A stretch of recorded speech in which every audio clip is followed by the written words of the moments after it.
Morning. Yeah, you can talk back. It's okay. We're going to dialogue today. It's good to be with you again. This is my second time here this year, so if you missed January, I'm slowly declaring our relationship closer and closer. I was a guest in January. I'm a friend now. Next week when I come back again, we're family, okay? So I'm shoving myself into you relationally. But it is good to be here again. If you're joining us at Richmond-Rosenberg or Missouri City online, welcome to everybody. I'm excited because today I'm getting to kick off a two-part series called ALTAR-OLOGY, which I said two-part, which means you get me again next week. The first service, I don't want to put pressure on you. The first service was like roaring applause. So I expected a little more out of you guys, but I appreciate that. So so we're going to be talking about marriage, but those who are not married, don't tune out, okay? I'm going to talk about today the anatomy of an altar, so understanding what marriage is all about. And then next week, I'm going to talk about the altar atmosphere. So I'm going to give you 5 characteristics that are representative of healthy relationships, not just in marriage, in your workplace, if you lead teams, in your family, if you have a family. But I want to start by laying the foundation and table today. And so, again, this is for everybody. So if you're married today, this is for you. If you never want to be married, this is still for you. If you're single and think you may one day want to be married, this is definitely for you. And if you're married but wish you weren't, this is absolutely for you. And let me encourage you. Marriage is seasonal, so you may be in a season right now that you feel is final, but I'm here to encourage you that it is seasonal, and with a few adjustments, a few perspective changes, you can turn around any marriage. So I don't know where you may be today, but just know wherever you're at, if it's difficult, it's not fatal, and God can do a miraculous work. And so I have one goal today. It's real simple. I have one goal. My goal today is to elevate our view of marriage and put marriage back in its rightful place, which is the altar. And it's no accident that most of unless you ran down to the courthouse, but most of our traditional weddings take place and marriage begins at what we call the wedding altar. And it's no accident because despite what the world would have you believe, and maybe despite what you think, the focal point of a wedding is not the groom, the officiant, or sorry ladies, not even the bride. So you got real quiet. Some of you are like, my wedding's going to be about me. Well, I'll tell you that much. The focal point of the wedding has always been the altar. The altar is where the groom waits for his bride to enter. The altar is the place where the father presents his daughter to be married to the groom, transferring covering from the father and mother to now the new husband. The altar is the place where hopefully the officiant is reminding the couple of what God says about marriage and their roles and responsibilities in marriage. The altar is a place where the couple shares vows and promises to one another. The altar is a place where they exchange rings, signifying the permanence of the relationship. The altar is the place where they kiss to seal their marriage. And the altar is the place that the officiant pronounces for the first time the one flesh relational covenant nature of this couple with a new shared last name. It takes place at the altar. And that's no accident. It was always meant to take place at the altar. But if we don't understand what the altar is all about and what it represents, we have no idea what we're signing up for. And it has become obvious to me in 20 years of ministry, over a decade counseling couples, that many couples are struggling and many marriages are ending because the people had no idea what they were actually signing up for. I believe we've done a poor job of articulating what you really sign up for when you sign up for a marriage. Because most of us, it was just like, we met our boo, we fell in love, we picked a dress, a venue, we registered for some stuff, we showed up, we walked down the aisle, we exchanged some vows, we kissed each other, we ate, we danced, we honeymooned, and we ran into marriage having literally absolutely no idea what we signed up for and what it would require of us. And our dating process isn't doing us any favors, right? Think about how most of us approach dating. We are looking for somebody who will make us feel so good about us, right? Somebody who will make me feel happy and loved and cherished and supported and encouraged and romanced and alive again. Dude, that's an affair, not a marriage. Right? We are preparing ourselves for the wrong thing. We have no idea what we're signing up for, and the problem is when we remove marriage from its rightful place and put it somewhere else, it loses all meaning. Maybe you guys are familiar with, it was probably a decade ago, it was a real popular story, but there was a world-famous violinist named Joshua Bell who went into a New York subway and played for 45 minutes in the subway 6 of the most intricate pieces ever written on a violin worth $3.5 million. And he got like a few hand claps, I think like $30 in change of tips. When just 2 days prior, he had sold out a Boston theater tickets, average of $100 a seat. And it shows us what happens when you take the extraordinary and you put it in an ordinary place, it loses all value. The thing that was once sacred and amazing just becomes regular when we take it from where it was supposed to be and put it where we want to put it. And my concern is that I think we've done the same thing with marriage. We've removed marriage from the altar where the focus was covenant and commitment, and we've moved it into our living rooms and bedrooms, and our focus is now happiness and pleasure, which then leads to many of us getting in marriages and getting out of marriages when we're not feeling happy and when the relationship is not serving us in our quest for happiness. When you take something out of its place, it loses value every single time. And I think that is what's happened when we have removed marriage from the altar and put it wherever we want it to be. Because here's the deal with marriage. If we separate the marriage covenant from the altar where it started, we no longer have any idea of what it's supposed to look like. And so today I want to remind us of some characteristics of altars that should be present in our marriages so that we know what we signed up for and what we should be doing. Is that okay? Yeah. All right, we got 5 of you who come along with me. Thank you. Yeah. So before I give you the 3 characteristics, let's go back to the wedding for a minute. Who's been to a wedding this summer? I know it was, summertime's a wedding. Me, I've done a few this summer. What we don't realize when we show up to a wedding a lot of times is that much of what we do in our wedding ceremony, the traditional Christian wedding ceremony, much of what we do is actually taken from and symbolic of many of the steps of the Old Testament Hebrew blood covenant. Now, there's a passage in Genesis where God puts Abraham to sleep and separates some animals, and his spirit goes through it, which is another demonstration of it. But in the Old Testament blood covenant, there were a number of things that 2 individuals would do when they wanted to pledge a special bond and covenant with one another.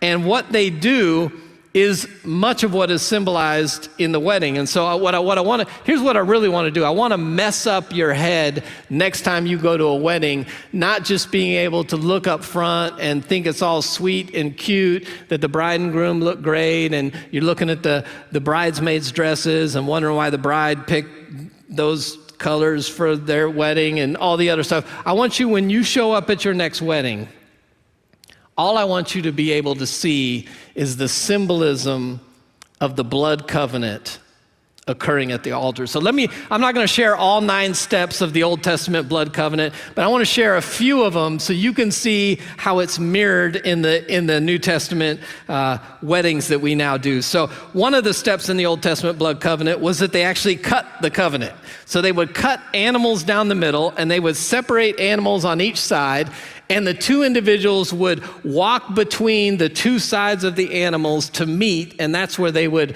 share much of their exchanges and vows. And every wedding you go to, what does it look like? We got the groom's family and friends and relatives on this side, and the bride's on this side, and right down the middle, the bride and groom enter. And oftentimes there's a white runner symbolizing some of the purity and holiness and righteousness of the moment, but they walk down and they meet in the middle. And then in the blood covenant, the next thing they would do is they would give covenant terms. So standing before witnesses, they would give terms of the commitments that they were making to one another, which is our traditional vows, for better or worse. Whether you're repeating what the officiant's saying or some couples write their own, there's an exchanging of the commitment and promises to each other in front of witnesses who hopefully are there because they're willing to support and encourage and hold them accountable to it. And then we don't do this, and this is good news, but then they would cut the palms of their right hands and they would join right hands so that their blood would mingle together. And that would be a mess with white dresses and suits. But every wedding that I do in symbolism of this, I still, when couples exchange their vows, I have them hold right hands, symbolizing the Old Testament covenant.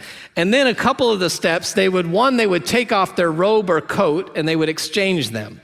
And the exchanging of the robe or coat would signify that they were giving all of what they had to the other person. And then they would exchange belts. And the belts are what held the weapons, so it signified, I'm fighting for you, I will defend you, I will protect you at all costs. And they would exchange these items just as the couples exchanged rings as a symbolism of their permanence. And then, just like a wedding, the 2 people in the blood covenant would exchange names. They would each take each other's last name now as part of their name, so that you would always know when you saw that name, you knew that person was connected to that person. And that's how we end the wedding. The officiant pronounces Mr. and Mrs. same last name. In every wedding that you go to that has any of those elements, what you are seeing is that this wedding is symbolic of an Old Testament blood covenant. There's something sacred about it. The wedding was never meant to be just this like celebration of love, where we dance and we eat and we drink and we're all excited and we go home and we never again think about what that couple is or isn't doing. It was always to be symbolic of something sacred. But when we move it from the altar, we lose the significance of what was meant to be sacred. So here's what I want to give you. I want to give you 3 characteristics of altars that we see in the Old Testament. And also, these things should be present in your marriage. And really, these characteristics should be present in every Christian individually. So let's jump in. Number 1, the altar and your marriage were always meant to be a place of sacrifice. Yeah, no amens on that? How about this? A place for your spouse to sacrifice. Yeah. So here's Genesis. One of the first altars we ever see in the Bible was Noah. Genesis 8, verses 20 and 21. It says, Then Noah built an altar to the Lord, and taking some of all the clean animals and clean birds, he sacrificed burnt offerings on it. Then it says, the Lord smelled the pleasing aroma and said in his heart, Never again will I curse the ground because of humans. I love this part. Even though every inclination of the human heart is evil from childhood, like God just had to get that in, just in case you thought you were better than you are. And he says, and never again will I destroy all living creatures as I have done. The first thing that Noah did when he got off the ark was he quickly built an altar and he sacrificed some animals to God. That was his first act, was that he would decide, when I show up to the altar, I'm sacrificing, because the primary medium of exchange in altar interactions was always sacrifice. If you showed up to an altar, you never showed up empty-handed. And you never showed up looking to get something. The reason we showed up to an altar traditionally was always to give something. And not just something. You didn't bring your leftovers. You didn't bring like whatever you found in the corner that I didn't need. You brought your best. When you showed up to an altar, you brought your best with the intention that you would sacrifice your best on the altar. But many couples show up on their wedding day focused on what they're about to get. Now, like I said, I've done a lot of weddings, and I've stood next to grooms, and many of them get super emotional at the moment when the doors open and their bride starts walking down, tears, weeping. I promise you, I could be wrong in maybe one instance, but I promise you none of those guys are crying because they are actually thinking about and recognizing the gravity and weight of what they will have to sacrifice in the marriage. They're crying because they're like, I can't believe she's mine. She's so beautiful. They're overwhelmed with emotion thinking about what they're about to get. But that was never the intention of an altar. You showed up at the altar focused on what you could give. So many of us run into marriage with the wrong perspective. You were never supposed to show up thinking about what I was about to get. You were measuring the cost of what I would have to give in order to serve this other person. That was the point of showing up at a wedding. And listen, any married people in here, you know you're going to nod your head. It's a sacrifice. Has anybody gotten married in here and not had to sacrifice something? Your rights, your independence, your peace, your space, your money, your time, your resources, your energy. It's a sacrifice. We should all have the perspective that when we show up in a marriage relationship, we show up with a focus on sacrifice. And it may seem like just a small little perspective switch. Well, I'm here to give rather than get. But you do understand that your perspective will always determine your priorities. If I am looking at my marriage with a mindset of what I'm going to get, then I will do anything and everything I think is necessary to get what I believe I deserve. I'll control, I'll manipulate, I'll punish, I'll withdraw. I will do whatever I need to do because I'm here to get, and if there's something I desire and I feel like I deserve, I'm going to do it. Right? Married couples, think about every fight you have ever had. I promise you, the beginning of that fight was one of you showing up in front of the other person, trying to get what you felt like you deserved and you weren't getting. Because if I already got everything I think I need, I'm not messing with you. Right? Part of our problem in marriage is we didn't understand that this was supposed to be a place to sacrifice, right? We just thought that we were going to get all this stuff. And most of the stuff we desire is not bad. It's not bad to desire that I want affection, or I want support, or I want respect, or I want consideration, I want connection. None of those things are bad. But when a desire becomes a demand, it's become an idol, and now it becomes problematic in our lives. That's why James in chapter 4, he says, what's the source of your fights and quarrels? Oh, is it not the desires waging war inside you? All of our fights in marriage are fights around what we're not getting. But the focus was always supposed to be, what can we come to give? And if I'm focused on what I can give in my marriage now becomes a ministry to my spouse before God and others. So the altar was always a place of sacrifice, but many of us showed up focused on what we were going to gain, not what we were going to lose, and now we wonder why things aren't going well.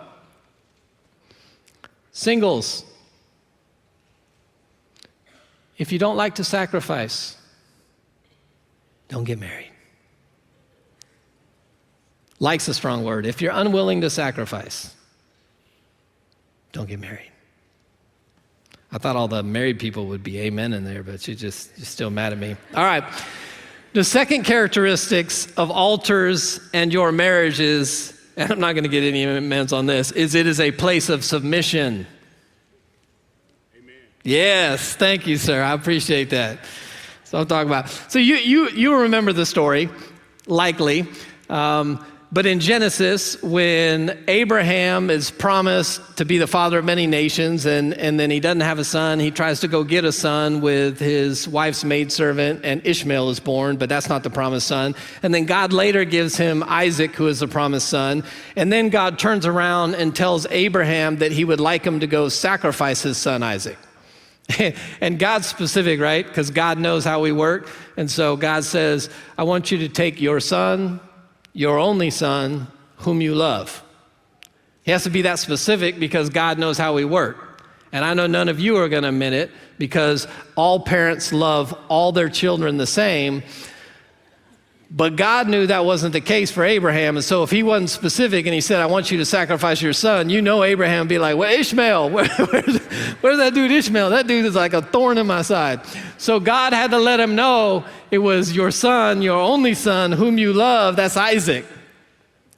And if you remember, he tells him to go sacrifice him. And Abraham, in obedience, loads up some donkeys, servants, Isaac, all the wood, and starts going. And if you remember partway there, Isaac kind of looks at his dad and is like, man, we got like all the wood and fire stuff, no lamb. And Abraham assures him that God's going to provide. And so in Genesis 22, starting in verse 9, it says this. When they reached the place God had told him about, Abraham built an altar there and arranged the wood on it. He bound his son Isaac, laid him on the altar on top of the wood. That's a whole message for our marriages right there. There will be many things you dearly love that you have to lay on the altar if you want a healthy marriage. I talked about that in January when I was here. I told you marriage was a grieving process, and some of you didn't like that, but you will have to lay some stuff on the altar if you want to have a successful marriage. Verse 10, it says, then he reached out his hand, took the knife to slay his son, but the angel of the Lord called out to him from heaven, Abraham, Abraham. Here I am, he replied. Do not lay a hand on the boy, he said. Do not do anything to him. Now I know that you fear God because you have not withheld from me your son, your only son.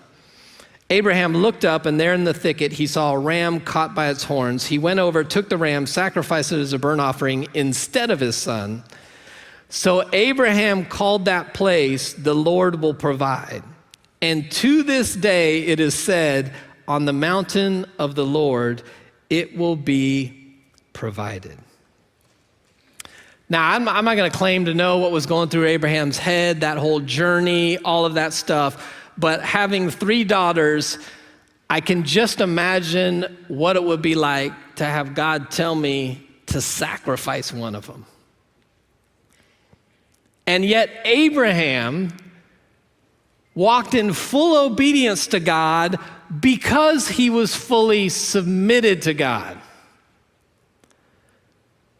But he didn't actually get the provision until he proved he was fully submitted.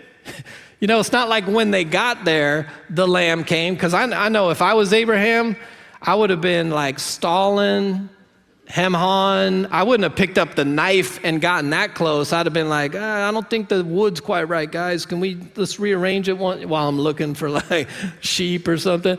But he didn't get the provision that God promised until he demonstrated that he was fully submitted. If you're gonna have a relationship with God, it is only done through full submission. And if you're gonna have a healthy marriage, A healthy marriage is found in mutual submission. The Apostle Paul in Ephesians 5:21 says, submit one to another out of reverence for Christ. But you do know that if you're not first fully submitted to God, there is no way on earth you will submit to your spouse.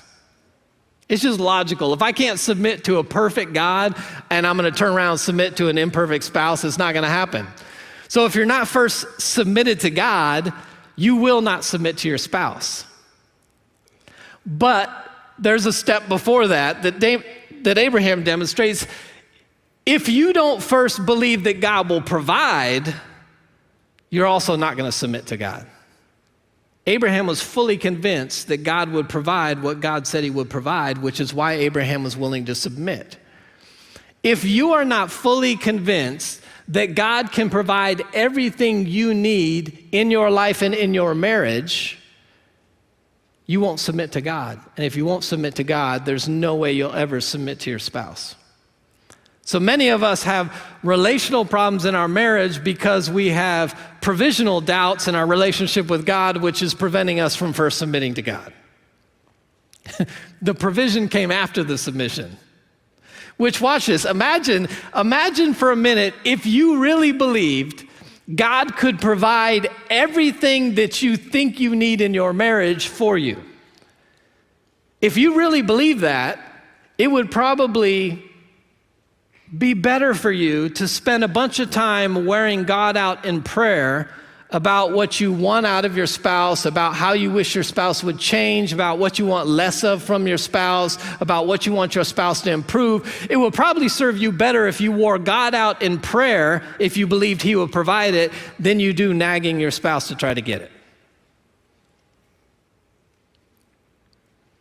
But if you don't first believe that God can provide that, you won't submit to God, and you'll never submit to your spouse. It just doesn't happen. That's why I love the 14th verse. It says, Abraham called the place the Lord will provide.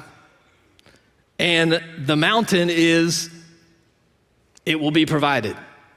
If you don't first believe that, if you're not convinced that God will provide anything, everything, you will not submit to your spouse for anything. You just won't.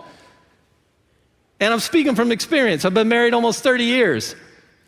I don't want to submit to somebody I don't feel like is doing what I need them to do. But if I know God will provide, then I can submit to him and I can submit in my marriage. And then I don't have to control, I don't have to manipulate, I don't have to try to squeeze out of my spouse what I desire. Singles, if you don't like to submit, say it with me, don't get married, right? Listen, I would say if you are seriously dating somebody and moving towards marriage, I would absolutely make sure that this person has a pattern of submission and accountability to others. Because if they don't, you will be one of the people that sits in my office trying to work on their marriage by themselves because their spouse is unwilling to go to counseling or be accountable to anybody. I would ask if I was moving towards marriage with somebody, I would ask, hey, who are you accountable to and who do you submit to in your life? And give me some examples. And then at some point, I would want to meet those people so I can look those people in the eye and go, give me some examples of when you've had to call them into account because they had wrong thinking, they were out of line, they had wrong behavior, and how did they respond? Because what they did there will give me a good indication of whether or not they will ever be willing to submit in a marriage. You don't find that out after you get married, you find that out before. So marriage is a place of submission. Number 3, marriage is a place of service. In Leviticus chapter 6, verses 8 through 13, it says this, the Lord said to Moses, give Aaron and his sons this command. These are the regulations for the burnt offering. The burnt offering is to remain on the altar hearth throughout the night till morning, and the fire must be kept burning on the altar. Then he goes on to say, the priest shall put on linen clothes with linen undergarments next to his body. He removes the ashes of the burnt offering that the fire consumed, and he places those beside the altar. Then he takes those clothes off, puts on others, carries the ashes outside to a camp. That place is ceremonial clean. Verse 12, the fire on the altar must be kept burning. It must not go out. Every morning the priest is to add firewood and arrange the burnt offering on the fire and burn of the fat of the fellowship offerings on it. Verse 13, the fire must be kept burning on the altar continuously. It must not go out. 3 times in 5 verses we are told the fire must not go out. It must keep burning. That's marriage. Marriage is a continual work of 2 people serving one another so that the marriage fire never goes out. And when I say marriage fire, I'm not talking about passion, romance. That's nice too. I'm talking about the little things that we do for each other day in, day out, because we are here to serve one another. It's the roles and responsibilities you have. It's keeping the commitments that you made. It's finishing the things you committed to doing. It's taking care of the chores. It's asking, can I get you a drink? It's asking, is there anything I can take off your shoulders that would relieve stress from your life? It's date night. It's taking a walk. It's conversations. The fire must not go out. Marriage is a process of continually serving one another. I've worked with a lot of couples over a lot of years, and I can tell you with all honesty, the primary reasons that marriages don't work out are not infidelity, they're not financial fights, they're not parenting issues. It's 2 people who stopped fulfilling their responsibility to serve one another day in, day out in all the little things. That's what leads to the disconnection. That's what leads to the disillusionment, the hopelessness. That's what keeps us from doing the things that we need to do. The fire must not go out. You need to remember that, and that's all about serving. Singles, if you don't like serving, don't get married. Listen, I would say if somebody pressed me and said, hey, someone's getting married, give me only 2 non-negotiables they need to look for in a spouse, I would absolutely say you need to look for somebody that has a pattern of submission and accountability, and you need to look at somebody who has a pattern of service. Because if they've got those 2 things in their lives now, I know those 2 things are going to show up in my marriage. And when I say a pattern of serving, I don't mean a pattern of serving you. That's the dating process, right? Part of the reason they're serving me, they may have a good heart, but part of the reason they're serving me is because they also are desiring something back from me. Me to serve them back, me to reciprocate, me to love them, whatever. When you know somebody has a heart and pattern to serve is when you see them serving somebody else consistently who can do nothing for them. That's when you know they got a heart of service. So, yeah, it's cute. They treat you like a queen. Yeah, that's cute. I got that. But does he serve other people who can't do anything for him? That's a heart of service. That's when you know somebody is there and somebody can serve. I would absolutely look for that. So the altar has always been and always will be a place of service. So your marriage needs to be a place of sacrifice, a place of submission, and a place of service. And if it's not, you have got the wrong perspective on what you committed to. And if you're thinking about getting married one day, and those 3 things are not top of mind to you, you've got the wrong perspective on what you're signing up for. So here's your homework for the week. I can give you homework because I'm coming back next week to check. So here's your homework. Married couples, I want you to evaluate your marriage and how you are showing up in your marriage in these 3 areas.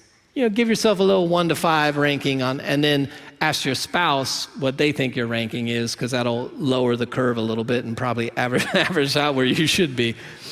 But are these evident in your marriage? And if they're not, what can you do? What can you do? One thing this week that you can begin to do to serve or to sacrifice or to submit in a way you've not been doing. In singles, I want you to evaluate your own character. When I hear these words, when I hear Eric say, if you don't like to serve, don't get married, it is my first inclination, I ain't getting married then. Or is it maybe I need to cultivate this in my life because I believe Christians should walk in these characteristics. Marriage or no marriage, as Christians, we should be the kind of people who sacrifice, who are willing to submit one to another, who are willing to serve one another out of reverence for Christ and out of our relationship with Christ. That's your homework this week, and I'm going to pray for you and get out of your way. Father, thank you for giving us a new perspective, or maybe reminding us on the proper perspective of what marriage is all about.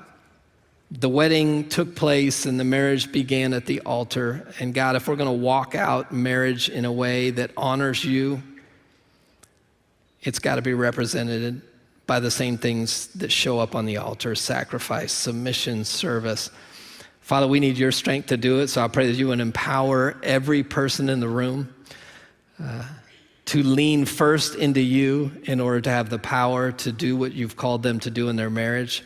Father, for any marriages that may be struggling today, God, I pray that you would just give them hope that things could be different if they would just do some things different.